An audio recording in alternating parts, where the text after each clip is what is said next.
The Great Pyramid of Giza consists of 2.3 million limestone blocks, each weighing an average of 1 ton. This entire mass was quarried, moved, and assembled in approximately 20 years. Achieving that timeline required the builders to place one block every 2 minutes, 365 days a year. Despite that relentless pace, they maintained extreme structural precision, aligning the monument to within 1/20th of a degree of true north. The pyramids are the output of a highly optimized logistical state engine, achieving a level of engineering that makes fringe theories of extraterrestrial or mystical intervention unnecessary. To understand Giza, we must identify the mechanics that allowed a Bronze Age civilization to operate with such massive logistical capacity. The logistical engine used to build the pyramids was first developed to control the Nile itself.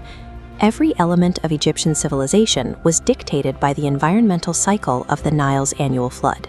This cross-section shows the valley's convex topography. The river deposited silt at its banks, creating natural levees higher than the surrounding floodplain.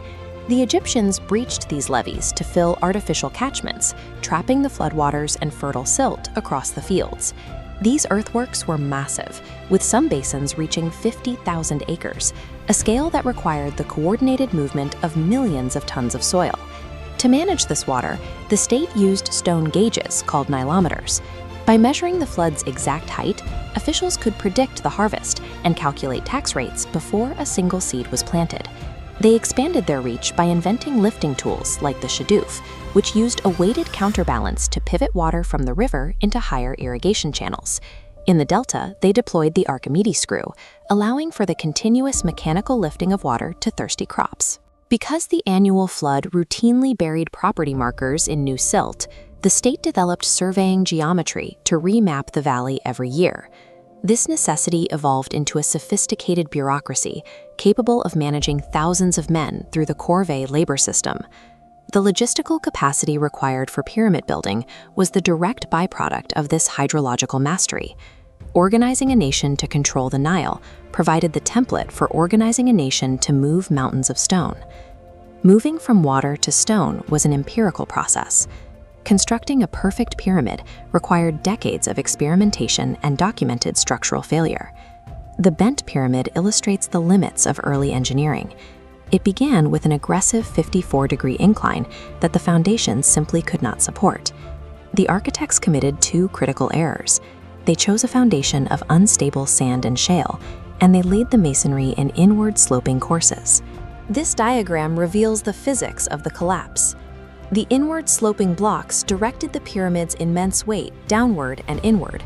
As the soft foundation settled, the stress triggered massive internal fissures.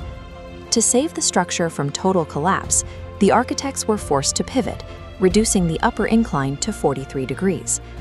These failures directly informed the Red Pyramid, the first successful true pyramid. The engineers applied 2 vital corrections. They moved the site to stable limestone bedrock and switched to horizontal masonry courses to distribute the weight evenly across the base. This corrected blueprint provided the structural foundation for the Great Pyramid at Giza. Giza represents the final refinement of a construction method perfected through years of documented structural failure. The man responsible for this logistics operation was Hemiunu, the state administrator and chief architect of the Great Pyramid. Hemiunu utilized a professionalized, modular workforce of skilled craftsmen and thousands of ordinary Egyptians drafted into state service. This workforce was structured like a machine. 1,000-man gangs were divided into 5 files, which were then broken down into highly efficient 20-man working teams. These teams had to solve a massive physical problem, moving 3-ton blocks without the benefit of wheeled transport. They used wooden sledges dragged along tracks made of Nile mud. To reduce friction, a water carrier walked ahead of the sledge, pouring a measured amount of water onto the mud. This simple act lowered the coefficient of friction, allowing a single 20-man team to haul blocks that would otherwise be immovable. Once at the site, the stones were moved up circular ramps and maneuvered into place with heavy wooden levers. To maintain this pace, the state built worker cities like Girgit Khufu, providing the protein-heavy rations of meat and bread required for such extreme manual labor. Through this modular organization and strict friction management, the Egyptians achieved the 2-minute per block placement rate. The Great Pyramid was a triumph of human scaling and mechanical efficiency. Viewed at scale, the Great Pyramid was not an isolated miracle, but the product of a massive, nationwide industrial system. There is a profound contrast between the mountain of stone at Giza and this tiny 3-inch ivory statuette of Khufu, the pharaoh who commanded it. The success of the Old Kingdom was rooted in a clear causal chain. Managing the Nile required irrigation, which necessitated surveying, which evolved into megalithic logistics. The pyramids represent applied hydrology, scaled to a massive magnitude. Egypt succeeded through iterative engineering, the modular scaling of labor, and precise environmental adaptation. While the pharaohs looked toward the heavens, their accomplishments were built on the dirt, water, and math of the Nile Valley. The Great Pyramid remains history's most enduring testament to a perfectly organized state engine.